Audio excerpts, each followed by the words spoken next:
शब्द पहुंचा आपके कानों में और आप सतर्क हो गए कि अब मुझे विश्वास है कि मेरा शंकर मेरे करीब है। आज भारत सरकार भी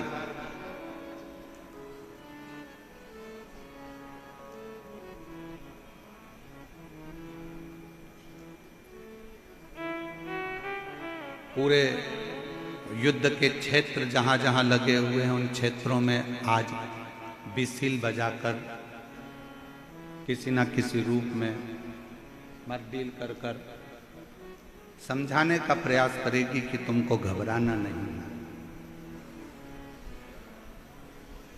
सोशल मीडिया पर कोई गलत प्रचार करे उस पर तुम्हें जाना नहीं है।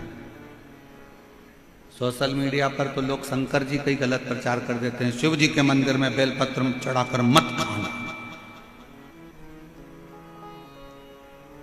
कई लोग रोज प्रदोष आता है, हर प्रदोष पे तुम्हें डरा देते हैं। प्रदोष पे ये चढ़ा दिया, पहले ही शब्द रहता है, गूगल पे सर्च करोगे तो ये करोगे तो ऐसा हो जाएगा। शिव महापुराण में तो कहीं भी नहीं लिखा कि आप शंकर जी को अगर जल नहीं चढ़ाओगे तो अपमान हो जाएगा, या शिव जी को बेलपत्र नहीं चढ़ाओगे तो अपमान हो जाएगा, या प्रदोष पर कुछ गलती कर दोगे तो भोलेनाथ नाराज हो जाएंगे, या सोमवार के व्रत में कोई कमी रह जाएगी तो शिव जी नाराज हो जाएंगे। ये पूरी शिव महापुराण में कहीं नहीं लिखा। शिव महापुराण में तो ये लिखा कि आपको जो आता है, जैसा आता है, आप जैसा कर सकते हो। पशुपति व्रत में तो यहाँ तक कहा गया कि आपको कच्चा पक्का जैसा भोजन बनाना आता है ना, जैसा मीठा प्रसाद बनाना आता है, वैसा लेकर शंकर के मंदिर जाओ। बाजार का प्रसाद पशुपति व्रत में, मीठा पेड़ा, बाजार का लड्डू मिठाई पशुपति व्रत में मंदिर नहीं जाता। आपको मालूम है, अपने को बनाना पड़ता है, स्वयं को। पशुपति व्रत का एक सबसे बड़ा नियम बस यही है कि अगर पुरुष भी अगर पशुपति व्रत कर रहा है तो प्रसाद वही बनाए। बच्चे पशुपति व्रत कर रहे हैं तो प्रसाद वही बनाए। माँ पशुपति व्रत कर रही है तो माँ बनाएगी, बहू कर रही है तो बहू बनाएगी। पशुपति व्रत का एक नियम सबसे बड़ा यही है कि माँ की अगर थाली जा रही है तो बेटा उस थाली से पूजन नहीं कर सकता। माँ अगर पशुपति व्रत कर रही है और बेटा भी पशुपति व्रत कर रहा है तो माँ अपना प्रसाद खुद बनाए, बेटा अपना प्रसाद खुद बनाए। माँ अपनी थाली खुद लेकर जाए, बेटा अपनी थाली खुद लेकर जाए। दादी भी कर रही है और पोती भी कर रही है तो दादी अपनी थाली ले जाए, दादी अपना प्रसाद बनाए, पोती अपना प्रसाद बनाए, पोती अपनी थाली लेकर जाए। पति अपनी थाली लेकर जाए, पत्नी अपनी थाली लेकर जाए। पशुपति व्रत स्वतः करना पड़ता है, स्वयं।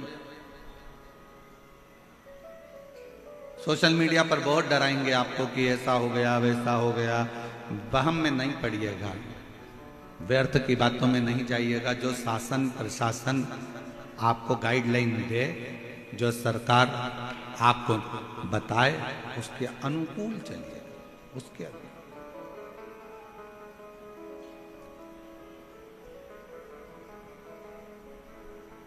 बिसिल क्यों बज रही है? बिसिल बजाने का कारण केवल इतना है कि आपको समझाया जाए कि ऐसा होता है। उसी तरह आपको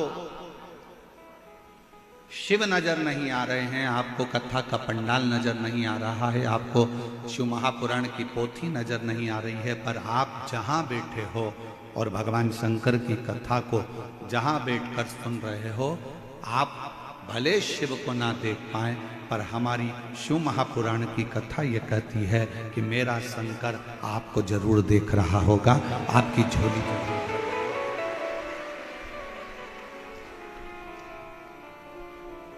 और मैंने तेरे ही भरोसे बाबा, तेरे ही भरोसे हवा बिच उड़ती बाबा, डोर को छड़ी नावे कटी जावागी।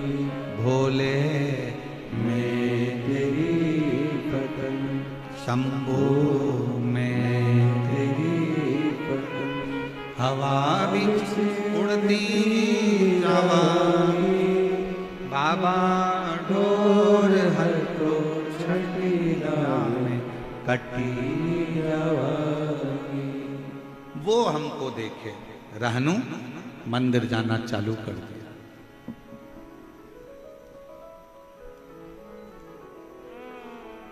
एक बार रहनू के माता पिता रहनू को लेकर मल्लिकार्जुन का दर्शन करने के लिए गए। श्री शैलम पर्वत जहां पर भगवान शंकर और पार्वती दोनों विराजमान हैं, मल्लिकार्जुन की भूमि। बोल मल्लिकार्जुन भगवान की। 12 ज्योतिर्लिंग में से एक ज्योतिर्लिंग मल्लिकार्जुन, जहां पर भगवान शिव और पार्वती दोनों बैठे, दोनों द्वितीय ज्योतिर्लिंग का वर्णन है। रहनू को ले गए।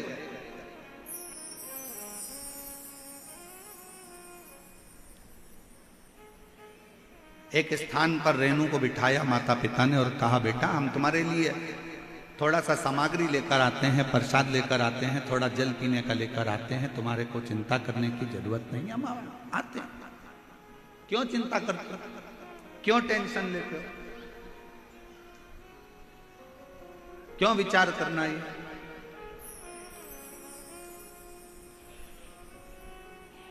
हताश नहीं होना चाहिए कभी जिंदगी में। भगवान पर अगर विश्वास कर रहे हो तो कभी ये मत सोचना कि मैं ठीक होऊंगा कि नहीं होऊंगा, मैं चल पाऊंगा कि नहीं चल पाऊंगा, मैं स्वस्थ होऊंगा कि नहीं होऊंगा।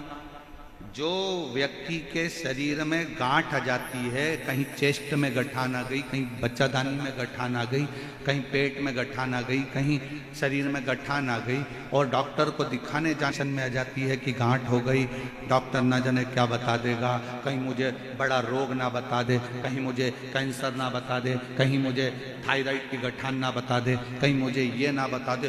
रात दिन सोचती रहती है, रात दिन। मतलब तुझे भगवान पर भरोसा ही नहीं, दिन रात सोच रही है कहीं मुझे ये बीमारी तो नहीं हो जाएगी, कहीं मुझे बीमारी तो नहीं हो जाएगी, कहीं मुझे बीमारी तो नहीं हो जाएगी। और तुम बार बार मनन चिंतन उसी चीज का करोगे तो वो बीमारी तुमको एक ना एक दिन पकड़ ही लेगी। और अगर तुमने मनन चिंतन करना छोड़ दिया, ये तो छोटी मोटी गांठ है, कथा में सुना है मैंने, शंकर जी पे चढ़ा हुआ जल पीने से ठीक हो जाती है। डॉक्टर से जांच करवाऊंगी, डॉक्टर दवाई देगा, कुंदकेश्वर महादेव का नाम लेकर डॉक्टर की दी हुई दवाई को खाऊंगी और शंकर जी के मंदिर में एक लोटा जल चढ़ाऊंगी, ठीक हो जाऊंगी, पक्का पक्का। गठान 1 महीना 1.5 महीने के अंदर गलना ही पड़ेगी, क्योंकि तुमने विचार ही ऐसा करना। अगर कोई बहू जरा जरा सी बात बोलती है और तुम जरा जरा सी बात में लड़ाई करोगे तो झगड़ा बढ़ता जाएगा। बोलो बढ़ेगा कि नहीं बढ़ेगा? जम के बोलो जरा। बहू अगर कोई भी बात बोल रही है ना और तुम उससे लड़ाई करोगे, झगड़ा करोगे तो झगड़ा बढ़ता चले जाएगा। बहू ने कुछ बात की और तुमने बात करी तो झगड़ा बढ़ेगा। थोड़ी थोड़ी सी बात में अगर तुम बार बार मनन चिंतन करते रहोगे, मनन चिंतन करते रहोगे तो बीमारी बढ़ती जाएगी। अब बहू ने कुछ कहा और तुमने यहां से सुना और यहां से निकाल दिया, उसका जवाब ही नहीं दिया तो झगड़ा होगा क्या? जम के बोलो जरा। नहीं। बेटे ने कुछ कहा और तुमने उस पर ध्यान ही नहीं दिया तो झगड़ा होगा क्या? नहीं। उसी तरह अगर कुछ शरीर में गांठ आ भी गई है, किडनी लीवर डॉक्टर ने बेकार बता भी दिया है, तो गलत मत सोचो, आप उस पर ध्यान देना थोड़ा कम करो, भगवान का भजन करो, डॉक्टर जो दवाई दे वो खाओ, शरीर की जांचें कराते रहो, जैसा जैसा डॉक्टर बोले वैसा वैसा करते रहो और शंकर के मंदिर में एक लोटा जल चढ़ाते रहो। जब तुम ध्यान नहीं दोगे तो निश्चित है कि वो बीमारी तुम्हारे अंदर प्रवेश नहीं करेगी, वो बीमारी बाहर निकल जाएगी कि मुझे केयर ही नहीं कर रहा, ये तो मुझे केयर ही नहीं कर रहा है।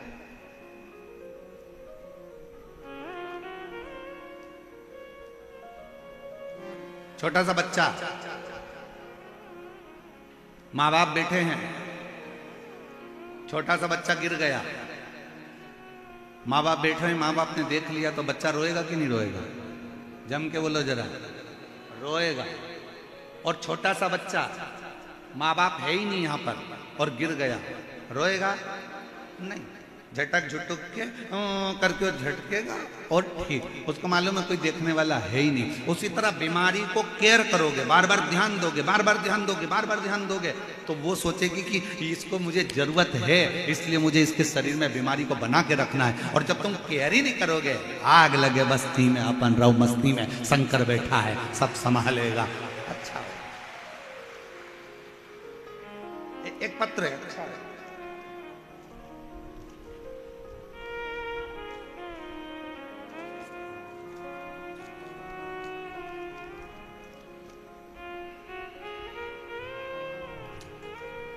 मेरा नाम रेखा सैनी, मेरे पति का नाम पारस सैनी है। मैं विद्याधर नगर के मुरलीपुरा की रहने वाली हूँ। मेरा नाम रेखा सैनी, पति का नाम पारस सैनी, मैं विद्याधर नगर के मुरलीपुरा की रहने वाली हूँ। मैं भोले बाबा की शक्तियों का वर्णन कैसे करूं? मेरा बेटा है जो आज 8 साल का हो गया। मेरा बेटा 8 साल का हो गया, जो बचपन से न चल नहीं पाता था और ना ही पूरी तरह से बोल पाता था। हमने बड़े बड़े डॉक्टरों को दिखाया। पत्र एलईडी पर चल रहा है, पत्र एलईडी पर चल रहा है, आस्था चैनल पर भी चल रहा है, आप लोग पढ़ सकते हैं। मेरा बेटा है जो 8 साल का हो गया, जो बचपन से चल नहीं पाता था, ना ही पूरी तरह से बोल पाता था। हमने बड़े बड़े डॉक्टरों को दिखाया, बहुत इलाज करवाया, पर कोई फर्क नहीं पड़ा। गुरुजी, डॉक्टर ने तो मना भी कर दिया कि ये ना चल पाएगा और ना बोल पाएगा। डॉक्टर ने ऐसा बोला कि ये ऐसा ही रहेगा जैसा अभी की स्थिति में, पलंग पर ही पड़ा रहेगा, पलंग से उठ नहीं पाएगा।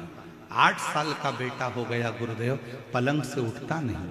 हम लोगों ने हार मान ली, पर मेरी माँ ने कहा कि वो सीहोर गए और सीहोर वाला गुरुजी कि उस कुबरेश्वर धाम पर जा, वहां से रुद्राक्ष लेकर। हम लोग रुद्राक्ष लेने गए, कंकर शंकर पूजन करी और बाबा से रुद्राक्ष मांग कर आ गए। टीवी पर बेटे को कथा सुनाते और बेटे के शरीर पर रुद्राक्ष का जल लगाते। आज बाबा को मैं धन्यवाद देने के लिए आई हूँ। जो बेटा मेरा 8 साल तक उठ नहीं पाया, बोल नहीं पाया, आज बाबा की कृपा से वो अपना काम भी करता है और थोड़ा बोलता भी है। मैं बाबा को धन्यवाद देने के लिए, आज मेरा बेटा, उसकी आवाज भी खुली, बोलना भी चालू करा और आज अब वो खुद अपना काम कर लेता है, खुद अपना काम करने लगा। ये शिव है, ये शंकर है। कहीं बैठे हो तो बेलपत्र लेने के लिए आए।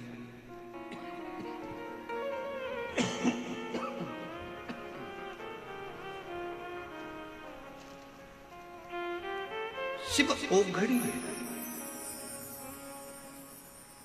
उसकी माँ ने ये विचार कर लिया होगा कि नहीं, मेरा बेटा तो चलेगा, और बेटे ने भी मन में विचार कर लिया होगा कि मुझे चलना है, चल।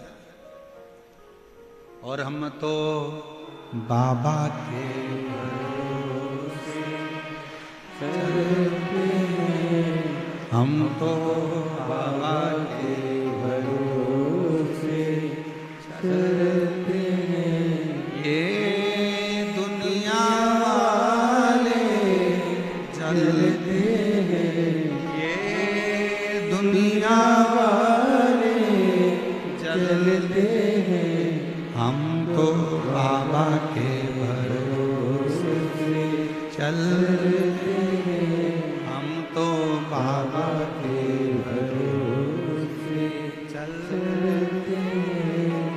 डमरू वाले के भरोसे चलते हैं, काशी वाले के भरोसे चलते हैं, सीहोर वाले के भरोसे चलते हैं, हम तो बाबा के भरोसे चलते हैं। हम शिव के प्रति आश्रित हैं। रहनू भगत के माता पिता बिठाए, हम प्रसाद लेकर आते हैं, तुम यहाँ बैठो, जल लेकर आते हैं, तुम बैठो। मल्लिकार्जुन श्री सेलम की भूमि, भारत की भूमि पर जितने प्राचीन शिवालय हैं, भारत की भूमि पर जितने प्राचीन ज्योतिर्लिंग हैं, उपलिंग हैं, भारत की भूमि पर जितने शंकर के स्थान हैं, ये हमको ऊर्जा देते हैं। ऊर्जा। और शिव महापुराण की इस कथा में हम कहने में पीछे नहीं हटेंगे। ईसर गोरा शिव पुराण में आप लोगों से निवेदन करेंगे, आपके घर के नज़दीक में अगर कोई प्राचीन शिवालय है तो वहाँ हफ्ते में, 2 हफ्ते में, महीने में, साल भर में जाया करो। और जितने लोग शिव महापुराण की कथा को सुन रहे हैं उनसे भी कहेंगे, जब सारी दुनिया से हार जाओ, जब लगने लगे कि अब मेरा कोई रास्ता नहीं है, तब एक बार कुबेर भंडारी के दरवाजे पर सीहोर कुबेरेश्वर धाम आकर कंकर को बीनो,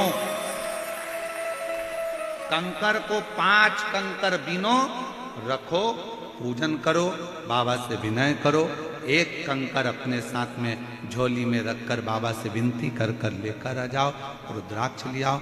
जब सब दूर से हार जाओ, तब आखिरी में वो कुबेर भंडारी का दरवाजा जाओ उसके। और तेरे दरबार की निराली शान दे, तुझे देते नहीं देखा, पर झोली भरी देखी और मुख दुनिया मोड़े, बाबा मुख मेनू लगी भरी दीनू, बाबा तू वैना। आप उस पर आश्रित हो जाओ। हम जब मन से हारते हैं तो हमारा शरीर भी हार जाता है। हार मत मानना। कभी अपने मन को मत कहना कि तू ये नहीं कर सकता। किसी ने कहा तुम्हारी दुकान, तुम नई दुकान डाल रहे थे, दुकान डालते डालते किसी ने कह दिया अरे इतनी बड़ी, यहाँ डालने से क्या मतलब, यहाँ तो चलने वाली नहीं है, यहाँ अच्छे अच्छे की नहीं चली, तेरी कहां से चल जाएगी। ये वाला काम तो करना ही मत ही। कई लोगों ने करके देख लिया, उन्हीं की नहीं चली तो तेरी कहां से चल जाएगी।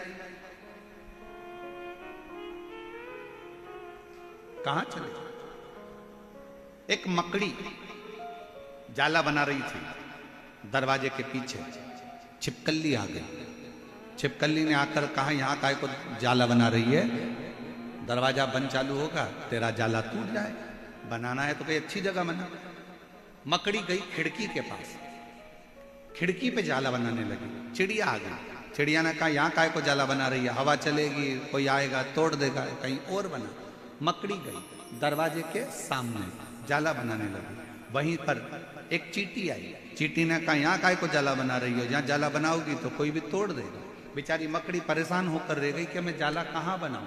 इतने में एक चूहा आया और चूहे ने कहा तेरी मर्जी पड़े वहां जाला बना, अगर तेरी सामर्थ्यता है तो कोई तोड़ नहीं सकता है, तू जहां बनाना चाहे वहां। दुनिया का काम है आपको डराना, वहां जाना मती, ऐसा हो जाएगा वैसा हो जाएगा, क्यों ऐसा कर रहे हो, तुम्हारे बस का नहीं है, तुम ये दुकान नहीं डाल सकते, तुम ये काम नहीं कर सकते, तुम ये ऐसा नहीं कर सकते, तू सीए क्लियर नहीं कर सकता, तेरा सरकारी जॉब नहीं लग सकता, तू ये नहीं बन सकता। क्यों हारे। एक लड़के का पत्र देखिए,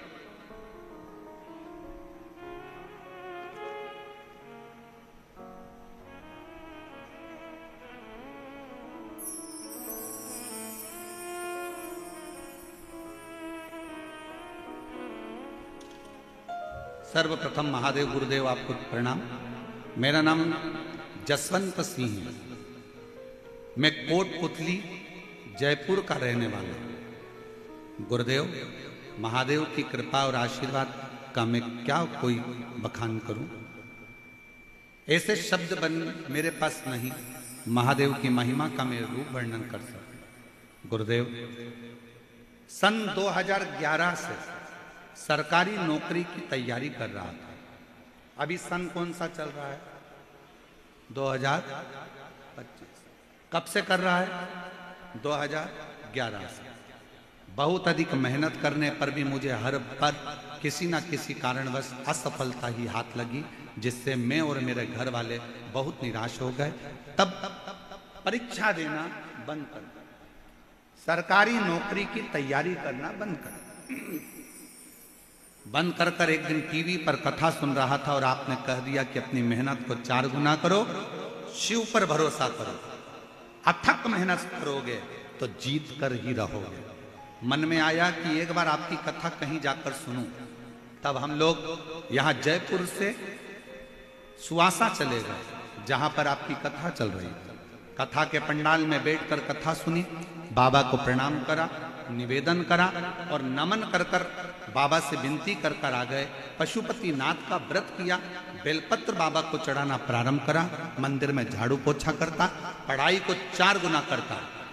2011 से तैयारी करता करता करता निकाल दिए 10 साल और बाबा से विनय करी, हिम्मत आई। 12 वर्ष के बाद फिर अप्लाई करा और बाबा की कृपा से गुरुदेव, आप कहते हो कि शिव सुनता जरूर है, निश्चित है जो कथा के पंडाल में पहुंचा है उसकी झोली 3 महीने में बाबा भरता जरूर है। और बाबा की कृपा से आज मेरे शंकर भगवान ने मुझे अप्रैल के महीने में 2023 में भारतीय रेलवे में मुझे नौकरी दे दी। मैं बाबा को प्रणाम करनी, भारतीय रेलवे में अप्रैल 2023 में बाबा ने मुझे नौकरी दे दी। 12 साल के बाद कठिन परिश्रम करा है, 12 साल के बाद हिम्मत नहीं हारी और मेरे शिव ने दिया। शंकर, आप मन को क्यों कहते हो कि हार गए?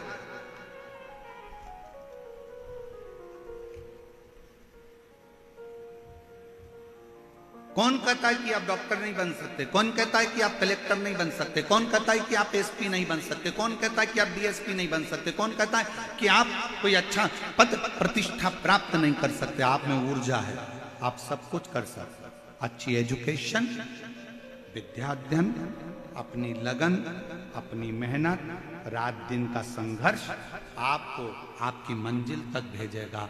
और शंकर जी पर करा हुआ भरोसा आपको हाथ पकड़कर भगवान शिव मंजिल तक पहुंचा। कोई कहे कि मैं चल नहीं सकता, डॉक्टर ने कहा है कि ये चलेगा नहीं, डॉक्टर ने कहा है ये कोमा में पड़ा रहेगा, डॉक्टर ने कह दिया कि ये ऐसा ही रहेगा, इसका उठना कठिन है।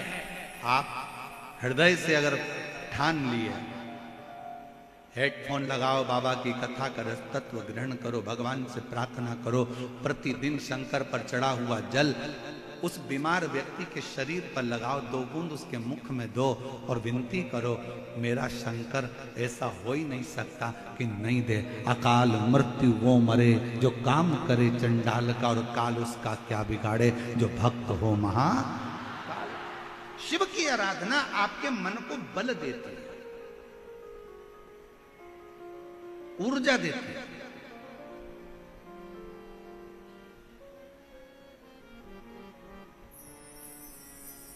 शिव की आराधना आपको एक एनर्जी देती है। करो,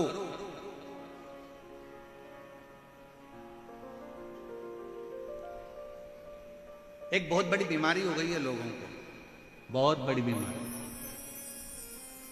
उस बीमारी से छुटकारा नहीं मिल रहा है पूरी दुनिया के लोगों को। क्या पता वो बीमारी लोगों को कब तक लगी रही। सबको लग गई, सब, हर आदमी बीमार है इस बीमारी से। और वो बीमारी कौन सी है? वो बीमारी है कल। कौन सी बीमारी है? कल।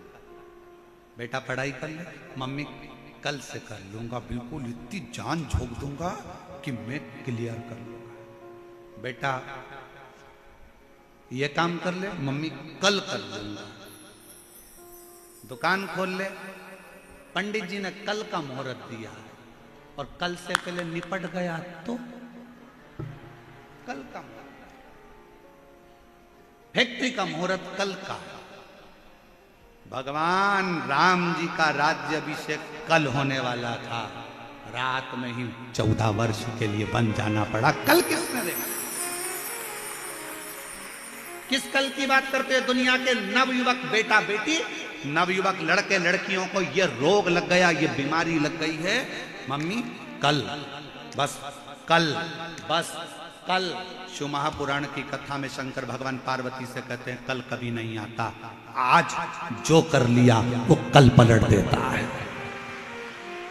जो आज कर लिया वो कल।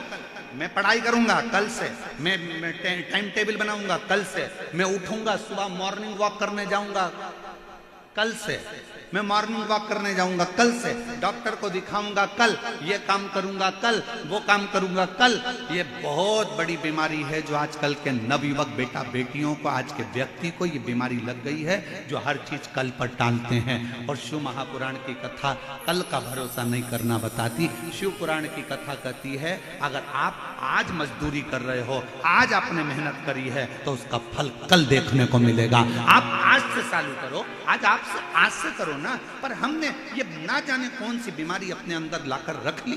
कल बहू कहती है मैं कल मम्मी ये सारा गेहूं कल साफ कर दूंगी, ये सारी दाल कल साफ कर दूंगी, मम्मी मैं कल अलमारी साफ करूंगी, मम्मी कल मैं घर साफ करूंगी। और घर साफ करने बैठी थी और मामा जी आके बैठ गए तो रिश्तेदार आकर बैठ गए तो कौन सा घर साफ कर लेगी, कौन सा काम कर लेगी? मम्मी कल मैं ये काम करूंगी। कल नहीं, काल करे सो। ये तो पुरानी कहावत है, कितनी सुंदर है। काल करे सो आज कर, आज करे सो अब पल में प्रलय हो जाएगा। शिव नाम जपेगा तू आज कर, कल में। मैं कल कथा में जाऊंगी और मंच से घोषणा हो गई कि कल कथा ही नहीं होगी। इंतजार, कल जाऊंगी। और बैठी थी चौथे दिन की कथा में जाऊंगी और कथा पूरी होते सी घोषणा हो गई कि कथा कल कैंसिल। आज डिप्रेशन में पड़ गई, लो हो गया, कर गया। और बैठो कल के चक्कर में। इसलिए कल का कोई इंतजार नहीं। क्या इंतजार करना? कल से मैं अपनी सास के पांव पड़ूंगी और सास नहीं पड़ गई तो फोटो क्या? कल किसने देखा? ये बहुत बड़ी बीमारी है, बहुत। ये बीमारी कब छूटेगी लोगों की? पढ़ाई करना है आज से कर, संघर्ष करना आज से कर, कोचिंग करना है आज से कर, एग्जाम देना है आज से दे, इंटरव्यू की तैयारी करना है आज से कर, कंपटीशन एग्जाम के लिए फॉर्म भरना है आज भर। कल का कोई मुहूर्त नहीं। कोई कितना भी कहे कि कल का मुहूर्त अच्छा है, आज से बढ़कर कोई दुनिया का मुहूर्त अच्छा नहीं हो सकता। लोग इंतजार करते हैं, आखा तीज आएगी ना तब मैं मट्टी के घड़े पर खरबूजा रख के, सत्तू रख के दान करूंगी। और आखा तीज के पहले निपट गई तो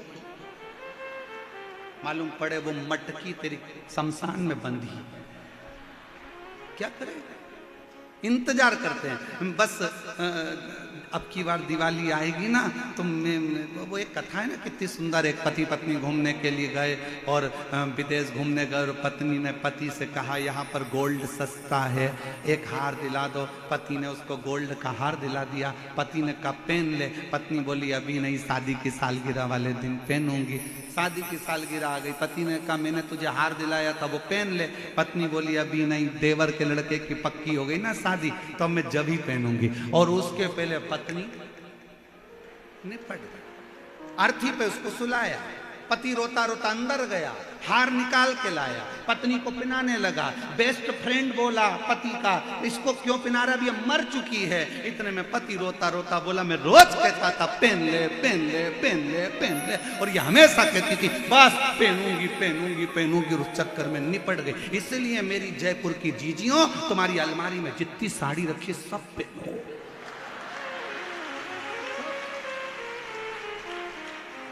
क्या भरोसा है, क्या भरोसा। अब तुमने तो घड़ी बना बना के अलमारी में रख दी, कभी कभी दिवाली पे वो नीचे गिरती है, साड़ियां भी कहती है कब पहनेगी, पहन ले, पहन ले। और मालूम पड़े पहन नहीं पाई और उसके पहले निपट गई। ऊपर जाती जाती यमराज से बोली once more, Yamraj once more, एक बार वापिस छोड़। यमराज पूछा क्यों, नीले कलर की नी पहनी, उसमें अभी पीको लगवाई थी मैंने, उसकी चोली सिलवाई थी, उसकी फाल लगवाई थी, वो ऐसी कैसी धरी की धरी रह गई। इतने में यमराज बोला फालतू बात मत कर, लीलाबाई चल रही कि दूध धर के चल। वो यमराज से क्या बेड़े उससे, चल। अब वो नीली कौन पहनेगा, तू तो निपट के गई। बड़ी बहू आकर बोली मम्मी की ये वाली साड़ी तो मेरी, और जोड़ जोड़ के रखती जा, मत पहन मत पहन। इसलिए आज से नियम बना लो अपनी अलमारी में, जितनी साड़ी एक से बढ़कर है, शादी वाला चुन्नी बेस भी निकालो, कब पहनोगे, खूब अलमस्त होकर। ईसर गौरा जी का मूर्ति का दर्शन करो, मेरी गौरा महारानी 16 श्रृंगार में दिखती है और वो कहती है जीवन का कोई ठिकाना नहीं, इसलिए पूरे श्रृंगार के साथ अपनी जिंदगी जियो, पूरे।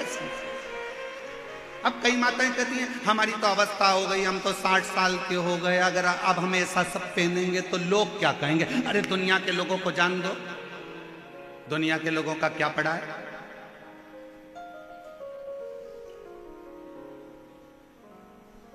दुनिया के लोगों का क्या। एक हलवाई ने अपने दरवाजे पर लिखा रखा था, दुकान के बाहर बोर्ड लगा था, यहां ताजी सस्ती मिठाई मिलती है। एक व्यक्ति आया चाय पीने, उसने कहा फालतू की बात लिख रखी है, सबको मालूम है कि यहाँ ताजी और सस्ती मिठाई मिलती है, ये ताजी लिखना ही नहीं है तुमको। उसने उसके कहने पे वो ताजी हटा दिया। अब क्या लिखा था, यहाँ सस्ती मिठाई मिलती है। दूसरा व्यक्ति आया, सबको मालूम है कि तुम्हारे यहाँ तो सस्ती मिठाई मिलती है, सस्ती लिखने से मतलब क्या। उसने सस्ती को हटा दिया। अब लिखा था यहाँ मिठाई मिलती है। दूसरा फिर आया, उसने कहा सबको मालूम है कि यहाँ मिठाई मिलती है, यहाँ कौन से टायर मिलते हैं कि किराने का सामान मिलता है, मिठाई की दुकान पे मिठाई मिलती है, ये लिखने की जरूरत क्या। उसने काट दिया, अब केवल मिठाई हटा दी, लिखता यहाँ मिलती है। फिर अगला आया, अरे पागल हो गया है, कम से कम लिख तो सही कि यहाँ मिठाई मिलती है। उसने सिर घुमाकर कहा गजब की दुनिया है, ये जीने नहीं दे सकती, पहले खुद ही मना करती है और फिर खुद ही चालू करती है, ये जीने नहीं दे सकती, इसको समझना करती दुनिया है, जीने नहीं दे सकती। आप अपनी मस्ती में जियो। 60 साल के हो गए, 65 साल के हो गए, 70 साल के हो गए, सोच के बैठ गए अब हमारा तो जीवन निकल गया, अब हमारा। अरे मरने की आखिरी घड़ी तक तुम्हारी जिंदगी में तुम्हारे चेहरे पर मुस्कुराहट होना चाहिए, तुम्हारी स्माइल होना चाहिए और तुम्हारा जीवन आनंदित होना चाहिए। आग लगे बस्ती में अपन रहो। और अगर कोई तुमसे कह भी दे तो वो एक डायलॉग मारा था ना, वो मुंबई के कलाकारों ने, बुढ़ा तेरा बाप। अभी कोई अपन बुजुर्ग है, शिव को पाने की कोई उम्र नहीं है, शंकर को पाने की कोई अवस्था नहीं, शिव को पाने की कोई उम्र।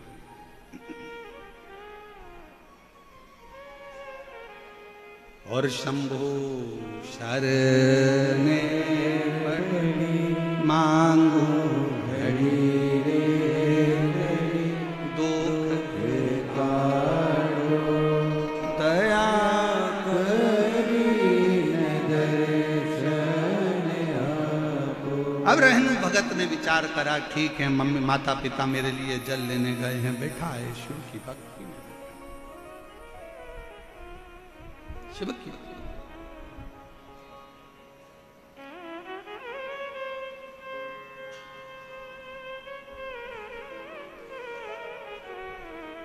आया ये रहनु भगत के पास।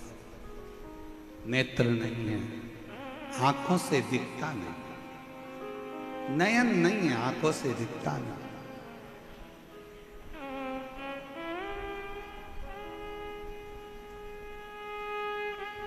नेत्रविहीन है, देख नहीं सकता।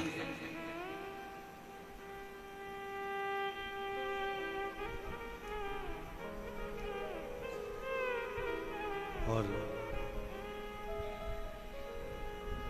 उसके पास में एक व्यक्ति आकर बैठा। क्या नाम है तुम्हारा? रहनु भगत ने कहा मैं रहनु। रहनु? हाँ ठीक है। कहां से आए हो? केरल प्रदेश के पास में से मेरा निवास है, वहां से हम लोग आए। अच्छा, कौन कौन आए हो? माता पिता और मैं आया। तुम्हारे नेत्र नहीं है, तुम भगवान शंकर के इस 12 ज्योतिर्लिंग में से मूल ज्योतिर्लिंग मल्लिकार्जुन का दर्शन नहीं कर सकते। फिर क्यों तुम्हारे माँ बाप यहां लेकर आ गए? रेणु भगत ने कहा मैं नहीं देख सकता तो वो तो मुझे देखेगा, बस इसलिए आए। कई लोग आते हैं, कोई गंगा जल लाता है, कोई बेलपत्र लाता है, कोई कुछ लाता है, कोई कुछ लाता है। तुम शंकर जी के लिए क्या लेकर आए? रेणु भगत ने कहा मेरे पास में देने के लिए कुछ भी नहीं, मेरा तो शरीर भी ऐसा नहीं कि मैं भगवान को दे सकूं। हाँ ये जरूर है कि मेरे माता पिता कुछ लेने के लिए गए हैं शंकर जी को देने के लिए। आते होंगे, माता पिता आए, पास में वो व्यक्ति बैठकर बात कर रहा था। माता पिता ने हाथ जोड़कर उस समय की गाथा है जिस समय कोई दुकान या व्यापार नहीं होता था, केवल शिवलिंग होता था, कोई व्यापारिक दृष्टिकोण नहीं था। मेरे पास देने के लिए माता पिता ने आकर कहा रहनु हमारे पास देने के लिए कुछ नहीं है, शिव कुछ नहीं। मां कुछ तो दूं मैं बाबा, एक काम करो ना मां,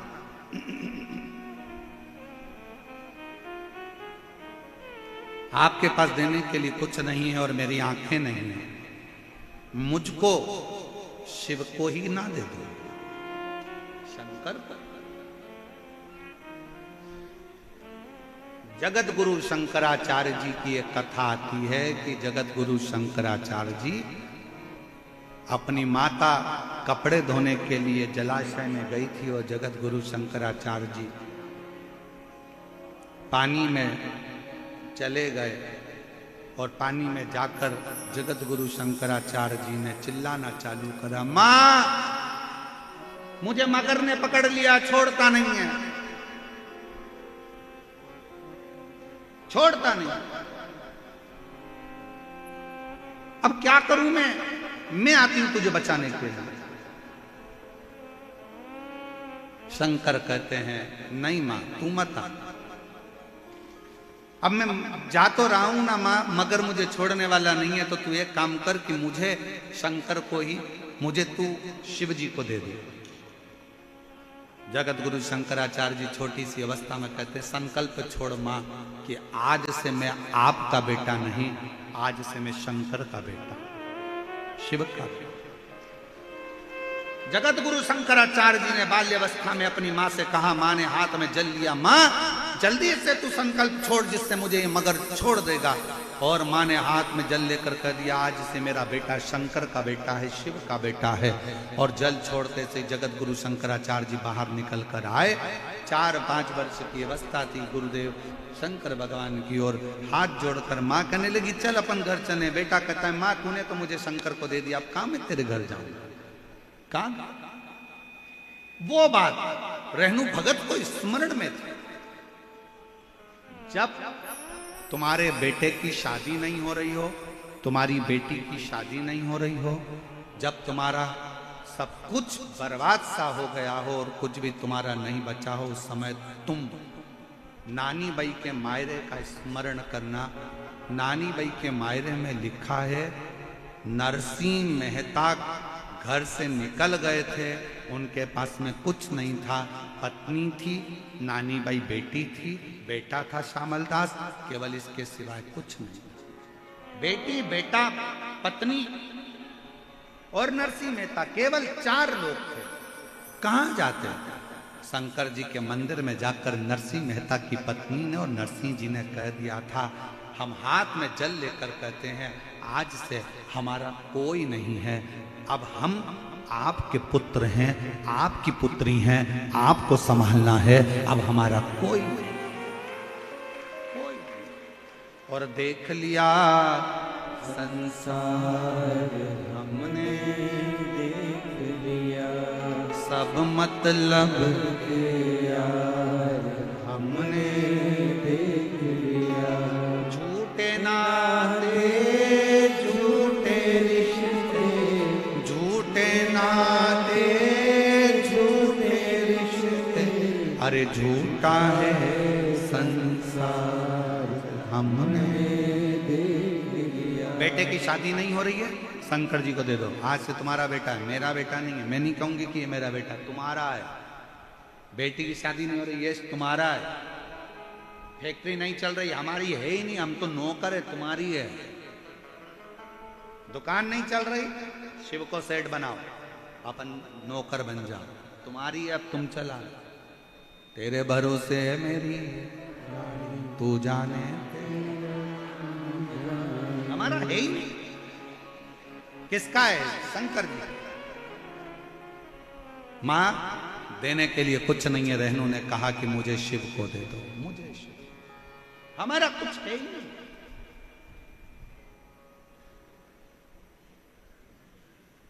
यहां पर एक पानी पिलाने वाली कोई संस्था ने लाखों लाखों बाटल बुलवाकर लोगों को पानी पिलवाया। छोटी छोटी बाटल बांटते रहे, समिति तो बांट ही रही थी, साथ में वो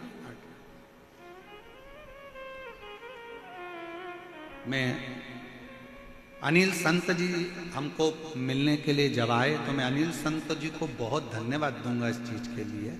अनिल संत जी ने एक बात कही, गुरुदेव, हमने कहा कि जयपुर के लोग शिव भक्तों को पानी वगैरह पिला रहे हैं, तो अनिल संत जी ने जो शब्द कहा, मैं अनिल संत जी को इसके लिए धन्यवाद देता। अनिल संत जी बोले कि गुरुदेव, हमारा जयपुर का एक एक बच्चा और हमारे जयपुर का एक एक व्यापारी और हमारे जयपुर का चाहे छोटा व्यक्ति हो बड़ा व्यक्ति हो, जिससे जितनी सेवा बन रही है वो दिल और जान लगाकर सेवा कर रहा है। दिल और मैं अनिल संत जी को इसके लिए धन्यवाद दूंगा, बहुत बहुत साधुवाद दूंगा इसका। हर व्यक्ति सेवा में लगा है, हर व्यक्ति।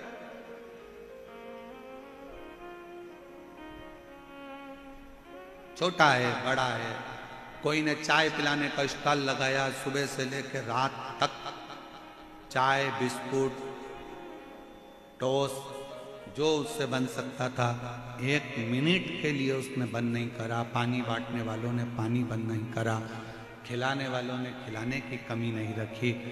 इतनी कृपा, बहुत बहुत जयपुर वालों, गजब की तुम्हारी भक्ति है जो तुम लोगों ने इतनी सेवा की। धन्य साधुता, साधु। और यहाँ की सरकार को, यहाँ की प्रशासन को, पुलिस प्रशासन को, यहाँ के आईजी, डीआईजी, कमिश्नर, यहाँ के कलेक्टर, यहाँ की एसपी, एसएसपी, एसडीएम, तहसीलदार, टीआई, यहाँ के एक एक पुलिस कांस्टेबल को मैं धन्यवाद दूंगा। पूरी रात जागकर आप लोगों ने ऐसी सेवा करी है कि भक्तों को संभालना और उसकी व्यवस्था, साधुता। समिति कर रही है, समिति के साथ आपका जो श्रेय वो सेवा का प्रकल्प करो। मां मुझे दे दो तुम दान, मुझे। मां कहती ऐसा कोई होता है कि अपने बेटे को मैं दे दूं, तेरी आंखों से दिखता नहीं, कौन तुझे संभालेगा, कौन तुझे साधेगा, कौन संभालेगा। मैं रहनू भगत आंखों में आनंद का जल भरकर कहता है, मां तुम ये कहती हो कि मुझे कौन संभालेगा, अगर मुझे जन्म देते समय तू कहीं चली जाती, मर जाती या पिता चले जाता तो क्या मैं पृथ्वी पर रहता नहीं? क्या मुझे कोई संभालता नहीं? ये हमारा ब्रह्म है। हम बहुत ब्रह्म में जीते हैं। कई माताएं कह देती है जिस दिन मैं मर जाऊंगी तो आटे दाल का भाव मालूम पड़ जाएगा। तो कह दो अपनी सास से मर जा। हम भी तो देखें आटे दाल का भाव कैसे मालूम पड़ता। ये बात कहना बंद कर दो कि मैं हूं तो घर चल रहा है, मैं चला रहा हूं तो काम हो रहा है, मैं नहीं होता तो कथा नहीं होती, मैं नहीं करवाता तो ये कथा कौन करवाता, मैं नहीं होता तो फैक्ट्री कौन चलाता, मैं नहीं होता तो दुकान नहीं चलती, मैं नहीं होता तो घर का काम नहीं होता, मैं नहीं होती तो इतने मेहमानों का खाना नहीं बनता। फालतू की बात है। करते हो भोले बाबा मेरा नाम हो रहा है, बोले आपकी कृपा से सब काम हो रहा है। और मैं तो नहीं हूँ काबिल तेरा पार कैसे पाऊं, टूटी हुई वाणी से गुणगान कैसे गाऊं। करता नहीं मैं कुछ भी सरेआम काम हो रहा है, भोले आपकी कृपा से सब काम हो रहा है। कौन करेगा? मैं इस चीज के लिए अनिल संत जी को बहुत धन्यवाद देता हूं कि आपकी बुद्धि में, आपके विवेक में ये बात आई कि ये कोई नहीं कर रहा। यहाँ तो सब पूरा जयपुर वासी सब मिलकर कर रहा है। और ये कथा किसी एक की नहीं, ये कथा स्वयं ईश्वर गोरा कथा पूरे जयपुर वालों की कथा है, जिसको जयपुर वालों सब ने। हमारी सामर्थ्यता। एक पत्र है, अच्छा है।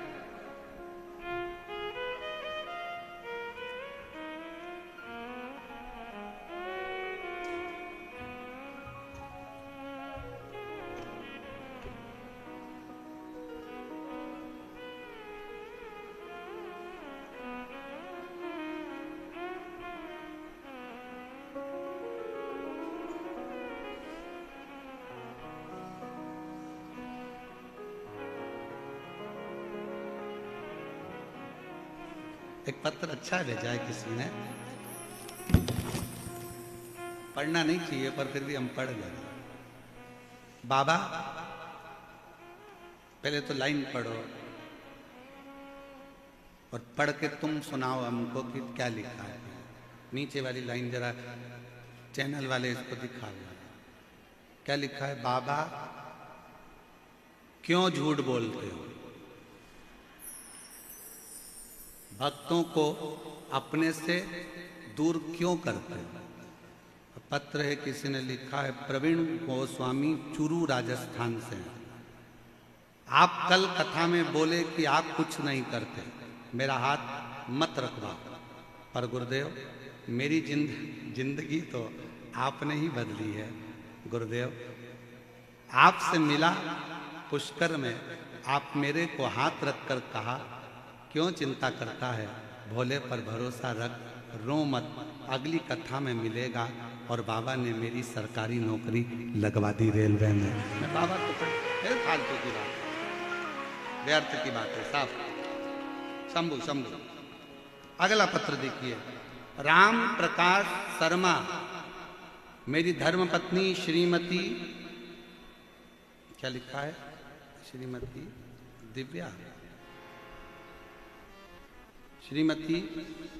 दिव्या शर्मा, पता है भावली मथुरा उत्तर प्रदेश। बाबा की असीम कृपा का वर्णन है गुरुदेव। मैं उत्तर प्रदेश के जिला मथुरा में रहने वाली हूं गुरुदेव। हमारे यहाँ 16 वर्ष से संतान नहीं थी, 16 वर्ष से संतान का सुख नहीं था। मुझे कोई संतान नहीं थी, लेकिन कोई बाबा की कोई कृपा स्मरण क्या वर्णन करूं गुरुदेव। 16 वर्ष तक जब संतान नहीं हुई, सारी जांचें रिपोर्टें सब देखी, पर औलाद का सुख नहीं था। तब कोसी में आपकी कथा हुई 2023 में। किसी ने कहा कि पंडाल में बैठकर जो मांगते हैं वो बाबा देता है। हमने भी सोचा कि हम भी जरा मथुरा से कोसी जाएं। हम कोसी चले गए और कोसी कला छाता में आपकी कथा सुनी। वहाँ मेरी बुआ का घर था, वहाँ बैठकर हमने कथा का रसतत्व ग्रहण करा और बाबा से विनती करी कि ऐसी कृपा करना बाबा कि एक पत्र मेरा भी व्यासपीठ पर पहुँचे। और बाबा की कृपा से 16 साल के बाद मेरे घर में औलाद की प्राप्ति हुई। 16 वर्ष फोटो लगा रही हूं बच्चे, हमको विश्वास नहीं था। एक पत्र और बड़ा सुंदर है, देखिए। मेरा नाम राधा, मेरे पति का नाम श्री राधे श्याम है। मैं हिंडौन करौली राजस्थान से आई हूं। मेरी भाभी को 13 वर्ष हो गए थे, संतान का सुख नहीं था। सारे हॉस्पिटलों में दिखाया, कोई लाभ नहीं हुआ। किसी ने कहा कि आप पशुपति व्रत करो। मेरी भाभी ने पशुपति व्रत किया, आंकड़े की जड़ वाला प्रयोग भी किया, परंतु लाभ नहीं मिला। हम टीवी पर रोज आपकी कथा सुनते हैं। आपसे आपने कहा था कि पंडाल में कथा सुनने पर जो मांगा जाता है बाबा जरूर देता है। जब आपकी कथा अलवर राजस्थान में आई, तब हम भी एक दिन की कथा सुनने कथा के पंडाल में आए और बाबा से विनती करी। आज बाबा की कृपा से 13 वर्ष के बाद 10 जून 2024 को मेरे भाभी के घर में संतान 13 साल के बाद हो गई। मैं बाबा को प्रणाम करता। शिव तत्व किसको कहते, शंकर की अविरल भक्ति किसको कहते, आपका विश्वास। मां तुम मुझे दान में दे दो, कौन देखेगा तुझे, कौन संभालेगा। हम तो बाबा के भरोसे, कौन संभालेगा तुझको, कौन। तेरी आंखें नहीं है, कौन तुझे देखेगा। तेरी आंख नहीं है, कौन तुझे संभालेगा, कौन तुझे जानेगा, कौन तेरा स्मरण करेगा, कौन तुझे जानेगा। नहीं भाई, शिव कथा कहती है जिसने जन्म दिया है उसने सब दिया है।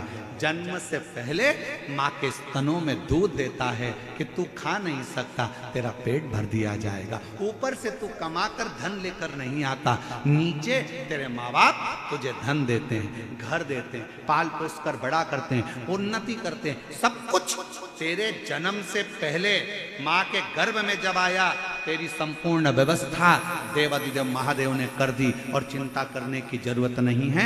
जन्म भी वही निभाता है और मरण भी वही निभाता है। तू उसके आश्रित,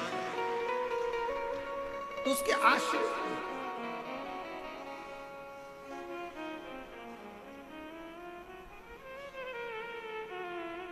क्या नहीं देता, सर्वस्व।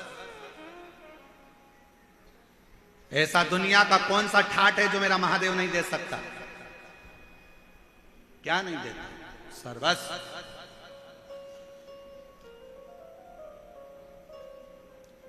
तू क्यों चिंता कर, मां मुझे दे दे मल्लिकार्जुन को। रेणु भगत को मां ने हाथ में संकल्प लेकर रोती हुई मां अपने बेटे की जिद के आगे हार गई। रेणु को दे दिया, मल्लिकार्जुन को। बाहर बैठा रहता, लोग उसको नेत्रों से विहीन जानकर भीख देकर चले गए। उसको भिखारी समझ, भिक्षुक, उसको भिखारी समझ रहे, भिक्षुक समझ रहे, भिखारी।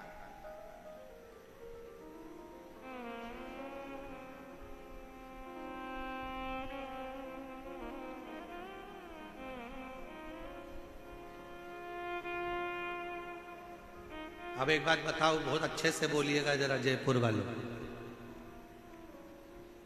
किसी का बेटा बाहर रोड पर बैठकर भीख मांगे अच्छा लगेगा?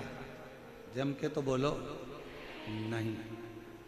मां ने रेणु को किसको दिया? जम के बोलो, शंकर भगवान को, मल्लिकार्जुन को। रेणु किसका बेटा हो गया? शिव का। बुरा किसको लगेगा? रेणु की आंख नहीं थी, लोग उसको भिखारी समझ रहे थे। थोड़ी भिक्षा डालकर चले गए, अन्न का भाग डालकर चले गए। रेणु को नहीं मालूम कि कोई मेरे सामने भिक्षा डालकर जा रहा है, वो तो शिवनाम में जुड़ा हुआ था, शिवनाम में लगा हुआ था। शंकर भगवान को लगा कि मेरे बेटे को लोग भिखारी समझे। एक बार जो शंकर पर जल चढ़ाना चालू कर देता है, एक बार शंकर की कथा सुनना चालू कर देता है, एक बार शिव महापुराण की कथा में जिसका दिल लग जाता है, जो शंकर का श्री शिवाय नमस्तुभ्यम का उच्चारण करने लगता है, जो शंकर का अनुमोदन करने लगता है, शंकर कहते हैं वो मेरी औलाद है। और लोग उसको भिखारी समझे, ये मुझे अच्छा नहीं लगता, मैं उसको करोड़पति बनाकर रखता हूं, मैं उसको भिक्षुक नहीं रहने देता, मैं उसको भिखारी नहीं रहने देता, वो मेरा है, उसका दर्द, उसकी तकलीफ, उसका कष्ट मेरा है। आज मल्लिकार्जुन ने कहा कि सुनो पार्वती, मंदिर से बाहर निकलो, एक सुंदर सन्यासन का वेश धरो और इस बालक का परवरिश तुम करो। पार्वती जी कहती है मैंने षडानंद कार्तिकेय की परवरिश करी, गणेश की परवरिश करी, 6 कन्याओं की परवरिश करी, आप कहते हो इनकी भी? हाँ, ये हमारी औलाद है, पर इसके तो नेत्र नहीं है। शिव कहते हैं उसकी शक्ति और भक्ति में वो बल है कि एक ना एक दिन उसके नेत्र जरूर आएंगे, तुम जाओ। पार्वती जी उसकी सेवा में लग गई, पुत्र की तरह स्नेह करती। एक दिन पार्वती जी ने कहा पुत्र शिव के लिए 1 लोटा जल भर कर लाओ। माँ मेरे नेत्र नहीं, मैं कहाँ जाऊंगा, कहाँ से जल लाऊंगा? माँ ने आज्ञा दी, बेटे ने कहा। माँ फिर बोली बेटा नेत्र नहीं तो क्या हुआ, तुम जाओ तो, जल भरने के लिए जाओ तो। बेटा आस लेकर रेणु भगत शिव की स्तुति करता हुआ, शंकर का नाम लेता हुआ चल दिया। एक बार जोरदार ताली बजाओ। जो बच्चा 8 साल तक पलंग पर पड़ा रहा, जो बच्चा बोल नहीं पाया 8 साल तक, डॉक्टरों ने कह दिया था ये कभी उठेगा नहीं, कभी चलेगा नहीं और कभी बोलेगा नहीं, आज बाबा की कृपा से 8 साल का बेटा चलता हुआ यहाँ आया है। जोरदार ताली बजाकर साधु का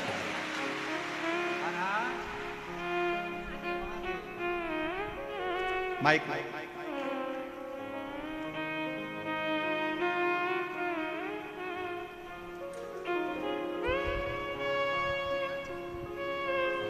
हरा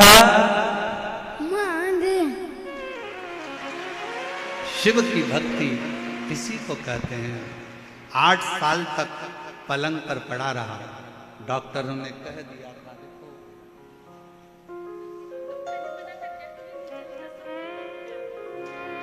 इसमें लिखा है, दीदी बोल रही है, डॉक्टर ने कह दिया था ये कभी चल नहीं पाएगा, बिस्तर पर पड़ा रहेगा, ना कभी बोल पाएगा।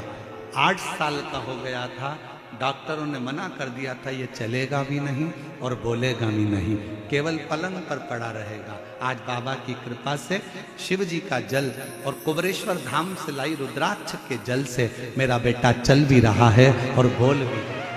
8 साल के बाद चला, शिव की कृपा।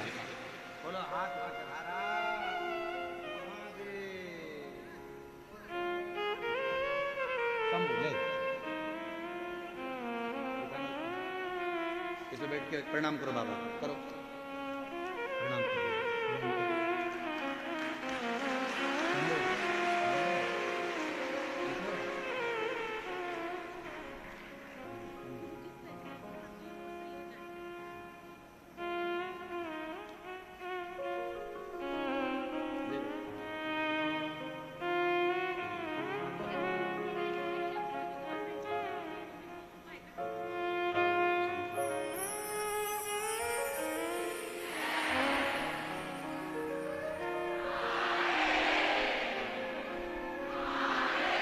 हमारे बीच में बाबूलाल जी प्रांत प्रचारक आए हैं, पधारें।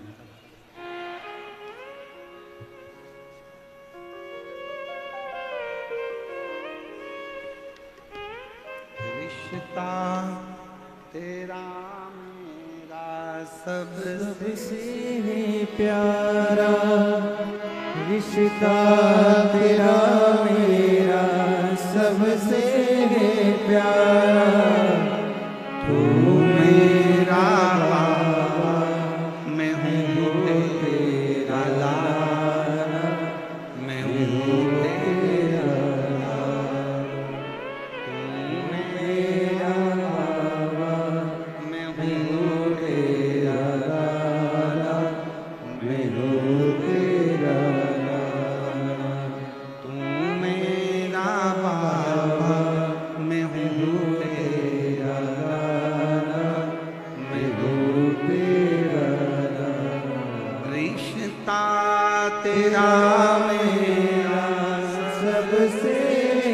प्यारा रिश्ता तेरा मेरा सबसे प्यारा।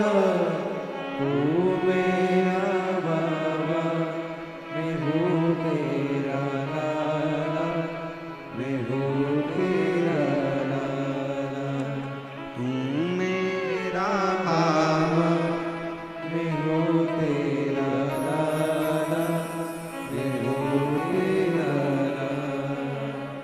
भगवान देवरी देव महा, मेरी बहनों, मेरी जीजियों, मेरे जीजाओं, मेरी बेटियों, बेटाओं, मेरी माताओं, मेरे पिता तुल्य बुजुर्ग जी, स्मरण रखिए, विचार करिएगा। क्या 8 साल का वो बच्चा पुनः जो 8 साल से पलंग पर पड़ा हो, बोल नहीं सकता हो, चल सकता है?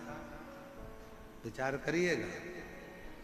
पर अपने भीतर का बल, अपने भीतर की ऊर्जा, आपका विश्वास जब प्रबल होगा ना, तो वो चलाएगा भी, बुलवाएगा भी और दौड़ाएगा भी। ये उसके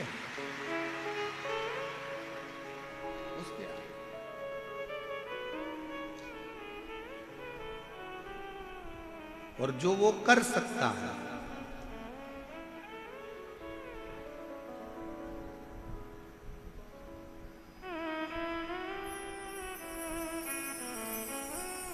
कौन संभाल, कौन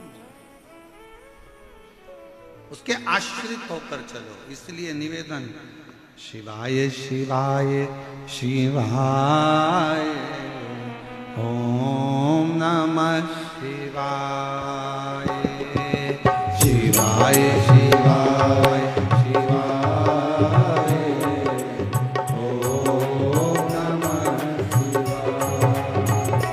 बोलो शिवाय शिवाय शिवाय,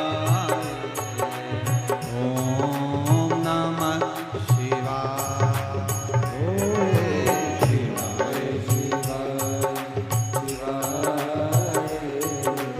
ओम नमः शिवाय,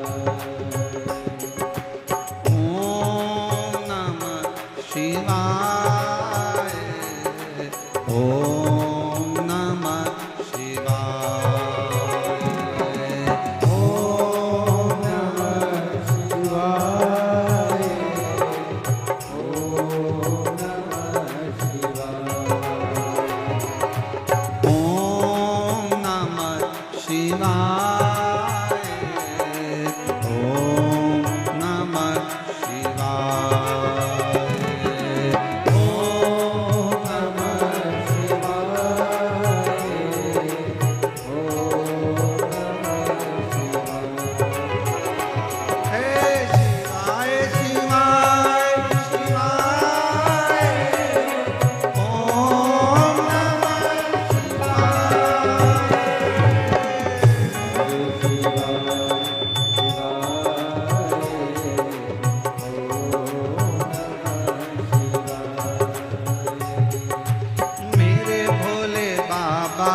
गंगा, मेरे भोले बाबा के मस्तक पे गंगा, मेरे भोले बाबा के सिर पर है गंगा, मेरे भोले बाबा के सिर पर है गंगा। हर हर हर हर नाय, ओम नमः शिवाय, हर हर हर नाय, ओम नमः शिवाय, ओम नमः शिवाय, ओम नमः शिवाय,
के हाथों में डमरू, मेरे भोले बाबा के हाथों में डमरू, डम डम डमरू बजाए, ओम नमः शिवाय।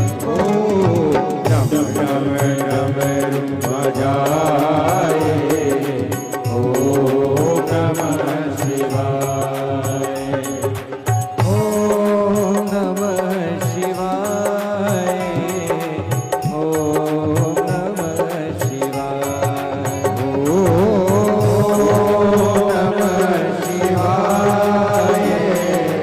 ओम नमः शिवाय, शिवाय शिवाय शिवाय, ओम नमः शिवाय, ओम शिवाय शिवाय शिवाय, ओम नमः शिवाय। राधे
भोले बाबा के मस्तक पे चंदा, मेरे भोले बाबा के मस्तक पे चंदा, मेरे भोले बाबा के मस्तक पे चंदा, मेरे भोले बाबा के मस्तक पे चंदा, जग में उजाला पिलाए, ओम नमः शिवाय, ओम जग में उजाला पिलाए, ओम नमः शिवाय, ओम नमः शिवाय, ओम नमः शिवाय, ओम नमः शिवाय, ओम नमः शिवाय,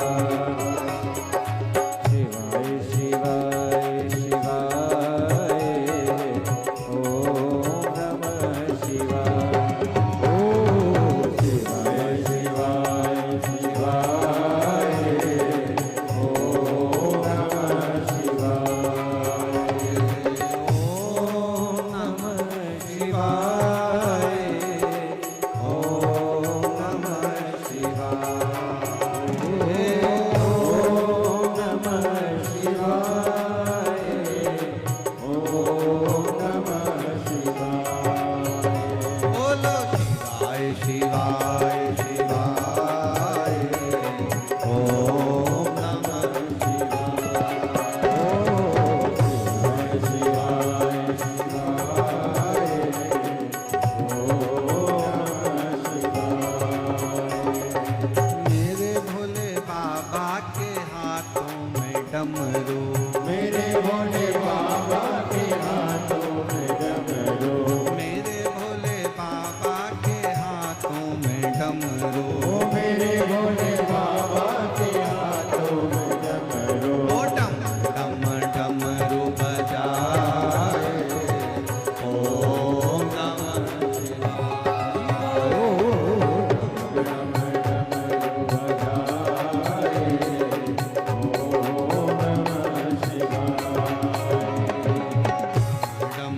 डमरू बजाए, ओम नमः शिवाय।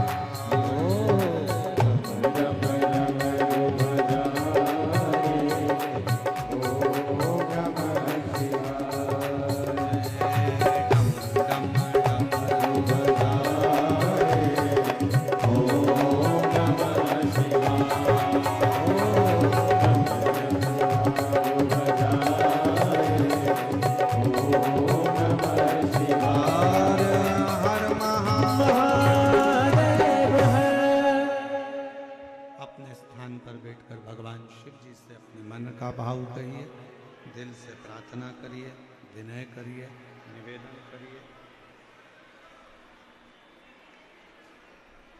बाबा को अपने मन का भाव व्यक्त करिए। जहाँ जगह मिले वहाँ बैठ जाओ और दिल से बाबा को प्रार्थना करिए, विनय करिए।